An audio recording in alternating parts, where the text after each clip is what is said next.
विधानसभा चुनाव में एनडीए में शामिल करीब सभी दलों का प्रदर्शन इस बार शानदार रहा है। एनडीए की इस क्लीन स्वीप के पीछे जहां पीएम नरेंद्र मोदी और नीतीश कुमार को श्रेय दिया जा रहा है, तो वहीं पीएम के हनुमान कहे जाने वाले चिराग पासवान भी इन चुनावों के असली स्टार माने जा रहे हैं। नीतीश कुमार के बाद यदि सबसे ज्यादा चर्चा किसी की हो रही है तो वह है लोक जनशक्ति पार्टी रामविलास के नेता चिराग पासवान, जिनके नेतृत्व में उनकी पार्टी ने सिर्फ बिहार में 29 सीटों पर चुनाव लड़ा, जिसमें से 19 पर वे आगे चलते दिख रहे हैं। इसका श्रेय पार्टी प्रमुख चिराग पासवान को जाता है। चिराग पासवान की पार्टी एलजेपी रामविलास पासवान ने इस बार बीजेपी और जेडीयू के नेतृत्व वाले एनडीए के साथ मिलकर चुनाव लड़ा, जबकि पिछली बार ऐसा नहीं था। चिराग पासवान को इस बार एनडीए के खाते से 29 सीटें मिली, जिस पर उन्होंने शानदार स्ट्राइक रेट बनाए रखने की कोशिश की है।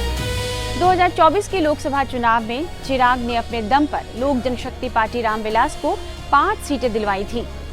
लोकसभा चुनावों में 5 सीटों में से 5 पर जीत हासिल करके उन्होंने 100% का स्ट्राइक रेट दे करके विधानसभा चुनाव में भी कमाल का प्रदर्शन दोहराने की कोशिश की है।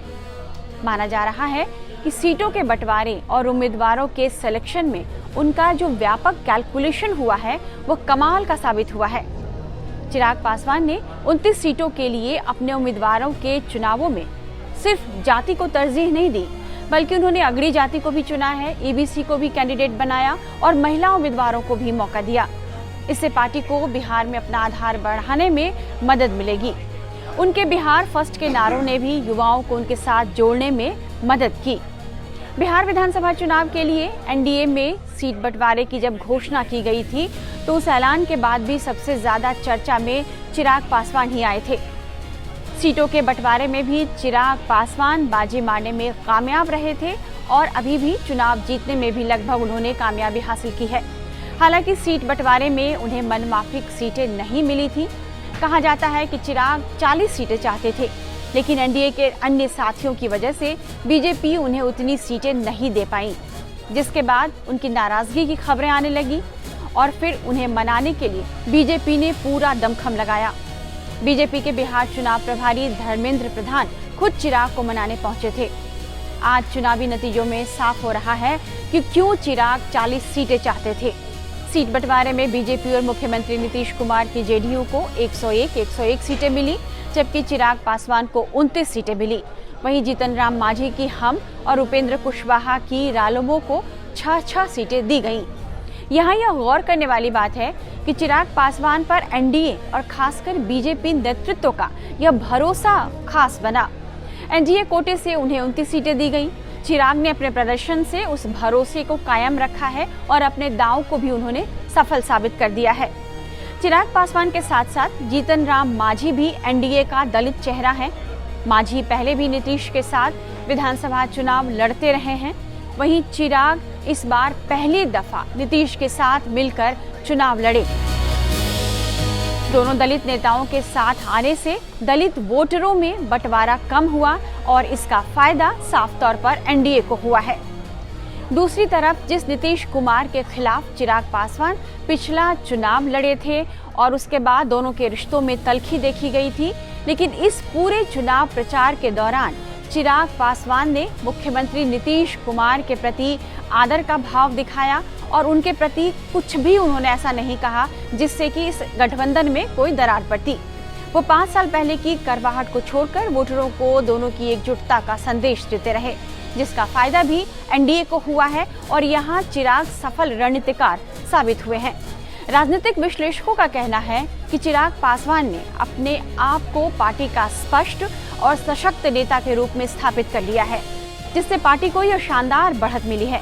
एक्सपर्ट्स मानते हैं कि 29 सीटों में से यदि 19 पर भी वे जीत गए तो एनडीए में और केंद्र में चिराग की पोजीशन मजबूत हो जाएगी, तो दूसरी तरफ बिहार की राजनीति में भी उनकी दखल मजबूत होगी। जानकार यह भी मानते हैं कि बिहार के चुनावों में चिराग की पार्टी को जिस तरह से सफलता मिली है, वो इस बात का भी संकेत है कि उनकी पहुंच सिर्फ दलित मतदाताओं तक सीमित नहीं है, बल्कि बड़ी संख्या में वे लोग भी उन्हें उम्मीद की किरण के रूप में देख रहे हैं जो उनके वोटर नहीं थे। चिराग के 29 उम्मीदवारों में से 10 उम्मीदवार ऐसे हैं जिन्हें पहले से पार्टी या गठबंधन द्वारा समर्थित किया गया था। चिराग पासवान के पिता और लोक जनशक्ति पार्टी के संस्थापक रामविलास पासवान बिहार और भारतीय राजनीति के एक दिग्गज दलित नेता थे, जिन्हें राजनीतिक मौसम वैज्ञानिक की उपमा मिली हुई थी। रामविलास पासवान विभिन्न सरकारों में 6 अलग अलग प्रधानमंत्रियों के कैबिनेट में मंत्री रहे और गठबंधनों को बदलने में वे माहिर थे।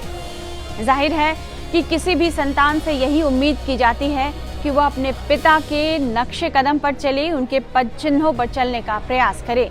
चिराग की राजनीतिक यात्रा और महत्वाकांक्षाओं को देखते हुए ऐसा लगता है कि वे अपने पिता रामविलास के पद चिन्हों पर तो चल रहे हैं, लेकिन वे नए जमाने की राजनीति भी कर रहे हैं। चिराग की बिहार फर्स्ट, बिहारी फर्स्ट का स्लोगन देखते हुए चिराग ने बिहार की जनता का पूरा भरोसा जीता है। चिराग पासवान ने अपने आप को नई ऊर्जा और युवा नेतृत्व के रूप में पेश किया है, जिससे जनता का विश्वास उन्हें हासिल हुआ। वक्त ने ऐसी करवट ली है कि जिस चिराग पासवान के हाथ से उनके चाचा ने ही पार्टी छीन ली थी, उसी चिराग पासवान ने न केवल बिहार की सियासत बल्कि केंद्र की सियासत में भी अब काफी रेलेवेंट नजर आ रहे हैं। भारी भीड़ को आकर्षित करने की चिराग की क्षमता और उनका यह दावा कि एलजेपी उनकी ही है, बीजेपी ने उन्हें नजरअंदाज नहीं किया। अब जब चिराग पासवान की पार्टी ने बिहार में इतना अच्छा प्रदर्शन किया है, तो सवाल उठ रहे हैं कि क्या चिराग पासवान केंद्र की सत्ता को छोड़कर अब बिहार की राजनीति में आएंगे और क्या वे बिहार के डिप्टी सीएम बनेंगे? चिराग पासवान ने कई बार कहा था कि वो बिहार चुनाव लड़ना चाहते हैं। यह लगभग तय भी हो चुका था कि वे बिहार विधानसभा चुनाव लड़ेंगे, लेकिन अंत में तमाम चुनावी समीकरणों को देखते हुए उन्होंने चुनाव न लड़ने का फैसला किया। लेकिन देखना होगा कि बिहार की सियासत में अब चिराग पासवान अपने करियर को किस तरह का मोड़ देते हैं।